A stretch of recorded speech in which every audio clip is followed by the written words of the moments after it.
आते हुए आज की कहानी, ये कहानी बहुत ही अजीब कहानी है। बस बहुत सारी ऐसी कहानी है जो मैं कई बार पहले भी कह चुका हूँ, जो झकझोर देती है रिश्तों को लेकर। तो रिश्तों को झकझोरने वाली ये कहानी है। इसमें कई चीज़ें हैं। नहीं, एक तो ये है कि आमतौर पे जब किडनैपिंग किसी की जाती है, किसी को किडनैप किया जाता है, तो उसका मकसद ये होता है कि आप रैंसम लेंगे, पैसे लेंगे, फिरौती लेंगे। इस कहानी में ये है कि किडनैपिंग तो करनी है, लेकिन किडनैपिंग करने के बाद रैंसम या फिरौती की रकम मांगने से पहले ही जिसको किडनैप किया उसको मारना ज़रूरी है। यानी उसका कत्ल करने के बाद ही फिर फिरौती की रकम मांगेंगे। तो ये इस कहानी का एक अजीब पहलू है। दूसरा अजीब ये है कि जिसकी तलाश में पुलिस दर दर भटकती है, घर के लोग पुलिस के साथ भटकते हैं, शहर शहर ढूंढा जाता है, वो कहीं नहीं मिलती। लेकिन जिस जगह मिलती है उस जगह पे खुद पुलिस दर्जनों बार आई, घर वाले वहीं पे गए, लेकिन किसी को पता ही नहीं चला कि वो जहाँ लौट कर थक हार कर लौटते हैं असल में वो लड़की वहीं है। लेकिन इसका पता 6 दिन बाद चलता है। तीसरी चीज़ जो इस कहानी में है वो ये है कि किस तरीके से क्राइम को लेकर रिश्ते और ये सारी सोच जो है वो अलग हो जाती है। मतलब क्राइम करना है तो करना, फिर आपके लिए अपना पराया इन सब का कोई मतलब नहीं होता। चौथी चीज़ ये है कि कैसे लालच, पैसे की हवस और फिजूल खर्ची और नई जनरेशन जो है उनकी अपनी डिमांड्स, उसको पूरा करने के लिए वो क्राइम का रास्ता चुनते हैं। तो ये सारी कहानी इस कहानी में है। कहानी शुरू होती है सुल्तानपुर से। यूपी का एक इलाका है, एक शहर है सुल्तानपुर। सुल्तानपुर में एक योगेश मोहन मिश्रा का परिवार रहता था, फैमिली उनकी वहीं सुल्तानपुर में। उनकी एक बेटी जिसका नाम था सुवर्णा मिश्रा। तो सुवर्णा ने 12 तक की पढ़ाई सुल्तानपुर से की। सुल्तानपुर में पढ़ाई करने के बाद उसने अपने घर वालों को बताया कि वो इंजीनियर बनना चाहती है। घर वालों ने कहा ठीक है, बेटी की ख्वाहिश पूरी करते हैं। लेकिन सुल्तानपुर में इंजीनियरिंग की पढ़ाई के लिए कोई ऐसा कॉलेज, कोई ऐसा इंस्टीट्यूशन और ये सारी चीज़ें नहीं थी। और इंजीनियरिंग की तैयारी करने के लिए कोई कोचिंग सेंटर भी उस स्टैंडर्ड का नहीं था। तो योगेश मोहन मिश्रा फैसला करते हैं कि वो अपनी बेटी को हायर स्टडीज़ के लिए, कोचिंग के लिए, इंजीनियरिंग की तैयारी के लिए सुल्तानपुर से लखनऊ भेजेंगे। लखनऊ में योगेश मिश्रा के एक भाई रहते थे, उनके बड़े भाई। वो अपनी फैमिली के साथ रहते थे। बड़े भाई में उनकी वाइफ और उनका एक बेटा साकेत, ये लोग लखनऊ में रहते थे। तो सुवर्णा की पढ़ाई के लिए उसको लखनऊ लेकर आया जाता है। माँ बाप साथ आते हैं। भाई के यहाँ वो सुवर्णा को रखते हैं, बताते हैं कि इसकी अब पढ़ाई करनी है इसलिए लेकर आया हूँ। इसके बाद वो वहीं अपने सामने रहकर लखनऊ के एक अच्छे कोचिंग सेंटर में सुवर्णा का दाखिला करा देते हैं। और अब वो कॉम्पिटिटिव एग्ज़ाम इंजीनियरिंग की तैयारी शुरू कर देती है। इसके बाद वो वापस लौट जाते हैं सुल्तानपुर। अब सुवर्णा यहाँ अपने चाचा चाची के साथ और एक उसका कज़न साकेत, ये लोग उस घर में रहते हैं। धीरे धीरे वक्त बीतता है। सुवर्णा अपनी पढ़ाई जारी रखती है, अपनी तैयारी पूरी कर रही होती है। सब कुछ नॉर्मल था, सब कुछ ठीक था। 12 सितंबर 2009 को सुवर्णा घर से निकलती है कोचिंग सेंटर के लिए, और आम तौर पे वो 5 बजे तक वापस घर आ जाती है। लेकिन उस दिन 5 बज जाता है, फिर 6 बज जाता है और 7 बज जाता है, सुवर्णा नहीं लौटती। ये कहानी का एक पार्ट। दूसरा ये है कि 12 सितंबर 2009 की सुबह ही सुवर्णा के चाचा और चाची किसी काम से लखनऊ से बाहर चले जाते हैं। कोई फैमिली फंक्शन था और उनको अगले दिन आना था।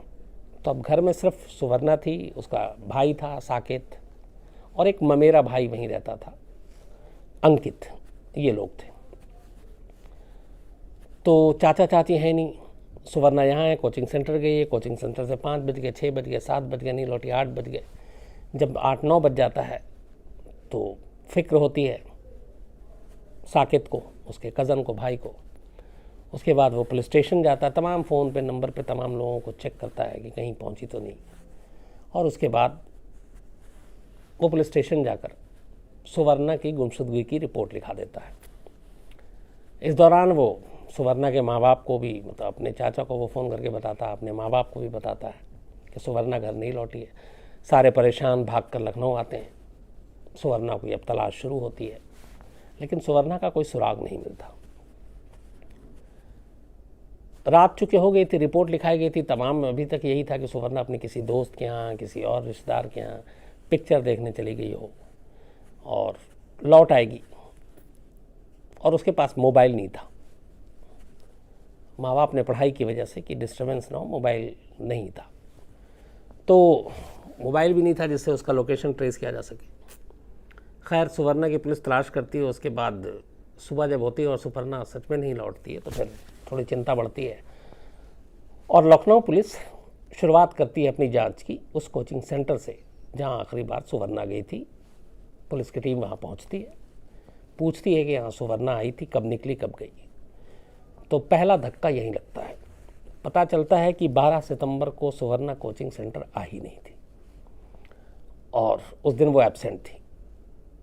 इससे पहले का रिकॉर्ड जब खंगाला जाता है तो पता चलता है कि इससे पहले कभी नहीं हुआ ऐसा कि सुवर्णा ने कोचिंग सेंटर मिस किया हो। वो पाबंदी से जाती थी, पाबंदी से क्लास अटेंड करती थी, पाबंदी से टाइम पे घर आती थी। तो ये एक अजीब चीज़ थी कि सुवर्णा ने ये कहा कि वो कोचिंग सेंटर गई है, लेकिन कोचिंग सेंटर वो गई ही नहीं और उसके बाद से गायब।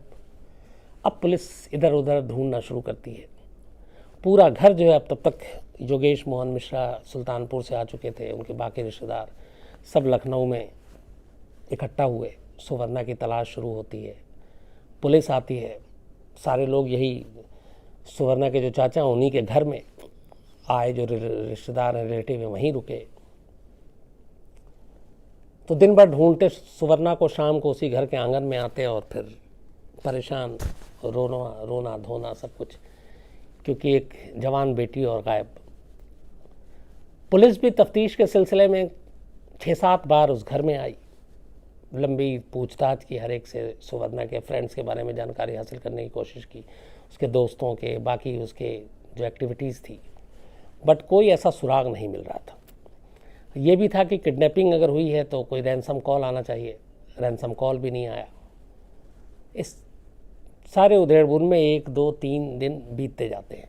पुलिस ढूंढ रही है, किसी के ऊपर शक भी नहीं।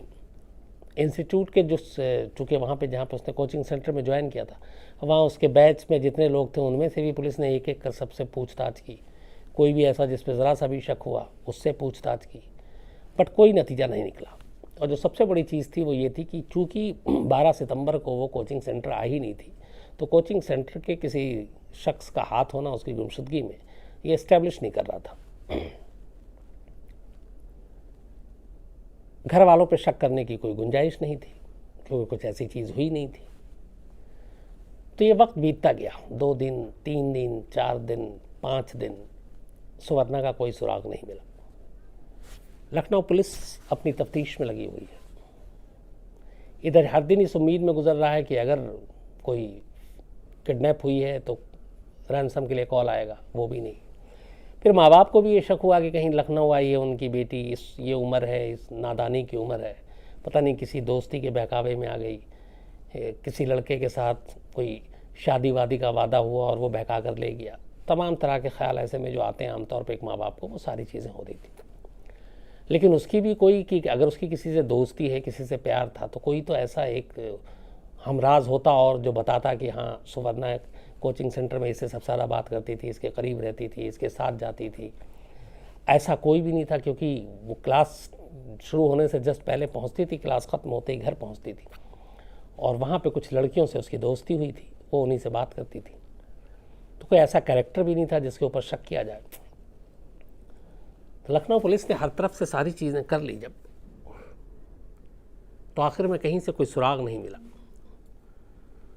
और इस दौरान में फिर जो एक पुलिस का काम होता है कि आसपास में कहीं कोई ऐसी लावारिस बॉडी मिली हो किसी लड़की की, ऐसा, तो वो भी सारा ढूंढवा लिया गया। आसपास के डिस्ट्रिक्ट में, पड़ोस के शहर में कहीं से ऐसी कोई चीज़ भी नहीं मिली कि 12 सितंबर के बाद कोई इस तरह की बॉडी मिली हो जिसकी शिनाख्त या जिसका रूप या जिसकी कद काठी सुवर्णा से मिलती हो, तो वो भी नहीं था।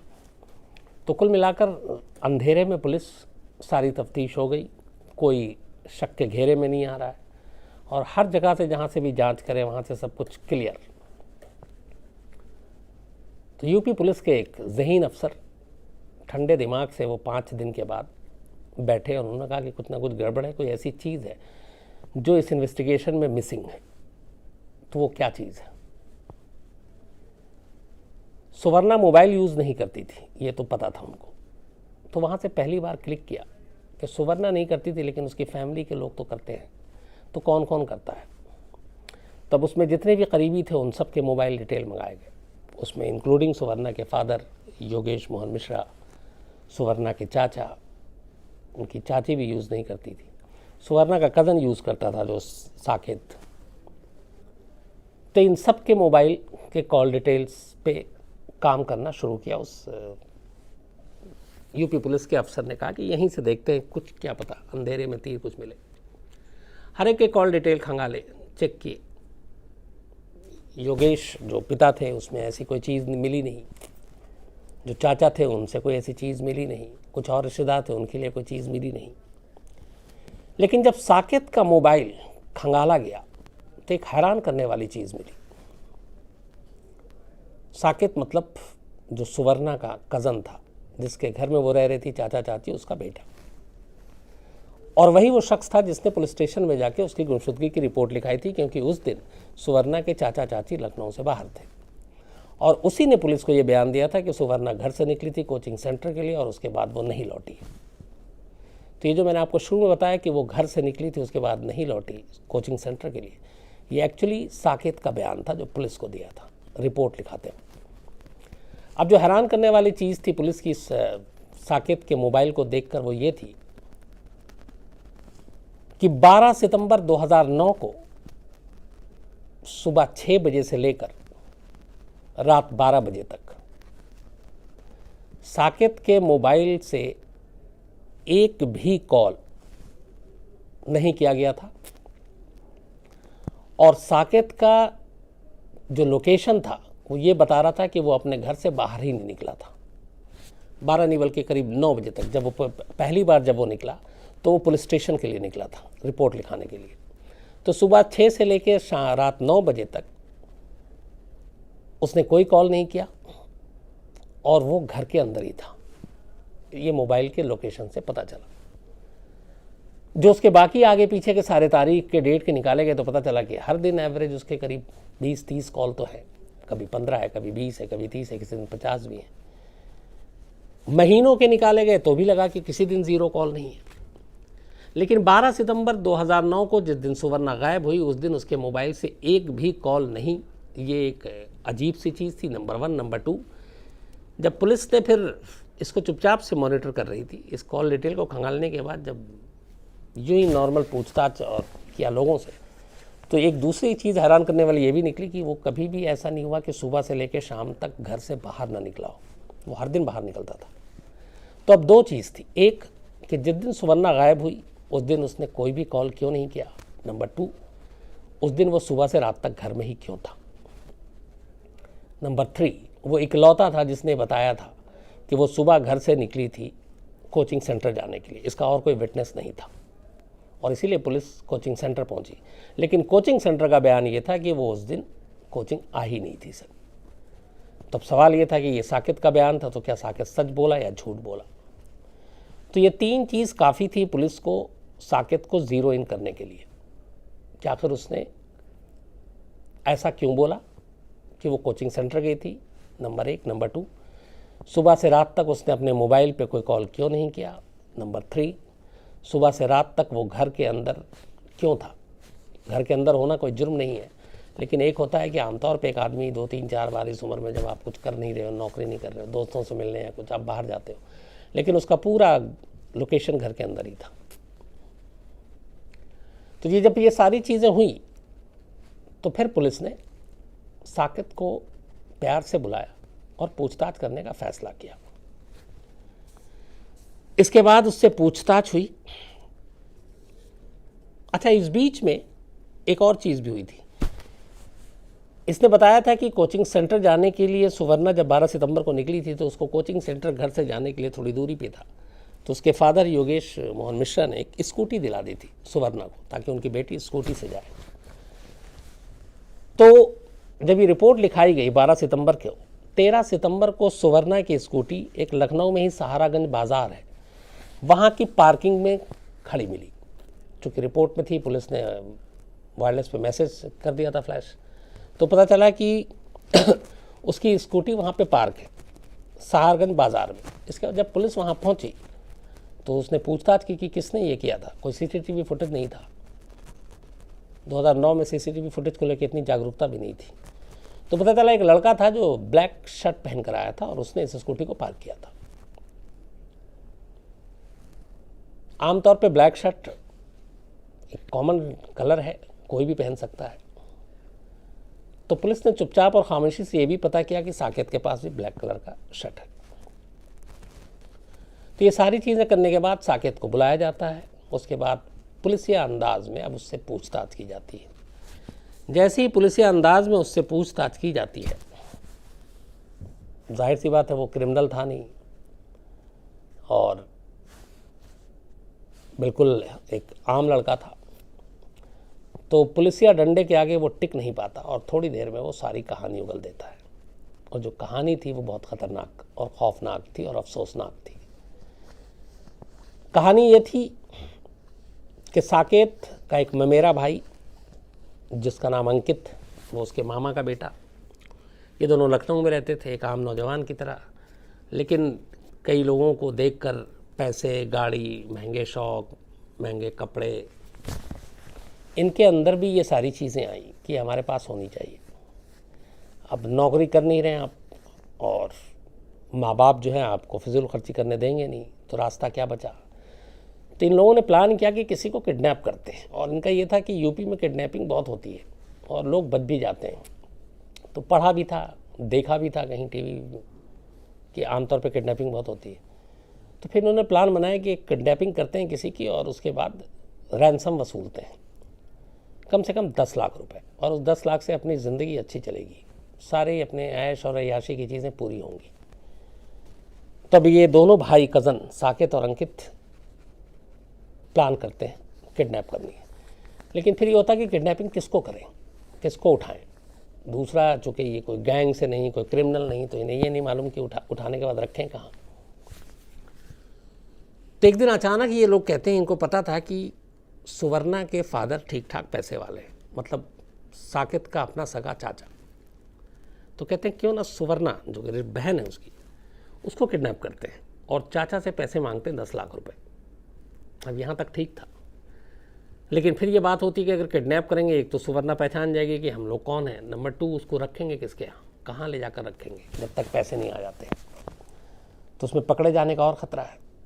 तब उनके दिमाग में सबसे ख़तरनाक जो प्लान आता है वो ये कि काम करते हैं, पहले सुवर्णा को मार देते हैं, मारने के बाद लाश को छुपा देते हैं और उसके बाद जो है सुवर्णा के फादर से फिरौती की रकम मांगेंगे। दोनों भाई इसके लिए तैयार हो गए, मौके का इंतज़ार करने लगे। इन्हें मौका मिला 12 सितंबर 2009 को, जब साकेत के माँ बाप लखनऊ से बाहर एक फैमिली फंक्शन के लिए चले गए। अब घर में सिर्फ साकेत था, सुवर्णा थी, दोनों भाई बहन थे। जैसे ही माँ बाप गए, और इसे पहले से पता था कि 12 सितंबर की सुबह उसके पेरेंट्स जा रहे हैं, तो इसने अंकित जो उसका ममेरा भाई है उसको सारी चीज़ें बता रखी थी। अंकित सुबह घर पहुंचता है, दोनों भाई मिलकर सुवर्णा का गला घोंटते हैं, गला घोंटकर उसे मार डालते हैं। मारने के बाद उसी घर के आंगन में, चूँकि वो एक गार्डन टाइप भी था, आंगन में ही घर के मट्टी का उसमें कुछ पेड़ पौधे लगा रखे थे, तो पहले कत्ल करते हैं। कत्ल करने के बाद लाश को वहीं पर रखते हैं घर में। उसके बाद दोनों भाई मिलकर घर के आंगन में गड्ढा खोदते हैं। गड्ढा खोदने के बाद जितने गड्ढे के अंदर उसकी लाश समा सकती थी, वो उस लाश को उस गड्ढे में डाल देते हैं। उसके बाद वापस उसके ऊपर फिर वो घास और पेड़ पौधे जो भी थे वो सब करीने से लगा देते हैं, ताकि देखने वाले को किसी को शक ही ना हो कि यहाँ पे कोई गड्ढा भी हुआ है जो पहले था। और वो चूँकि वो इस तरीके का था सब कुछ कि बहुत ही नीट एंड क्लीन भी नहीं था कि आपको कोई शक हो, तो उन्होंने वैसे ही किया और उस गड्ढे के अंदर अपनी ही बहन को अपने ही हाथों से दफनाने के बाद सारी चीज़ें वापस रखी और फिर शाम होने का इंतज़ार करने लगे। फिर रात हुई, उसके बाद खुद ही जाकर साकेत और उसका भाई पुलिस स्टेशन में रिपोर्ट लिखाता है। उसके बाद अपने सारे माँ बाप को और सुवर्णा के माँ बाप को खबर देता है। इसके बाद पुलिस आती है और हर दिन जब पुलिस तलाश करने जाती है तो ये लोग पूरी फैमिली और साकेत और अंकित पुलिस के साथ साथ भी जाते हैं। इवन कोचिंग सेंटर जब पुलिस पूछताछ करने के लिए गई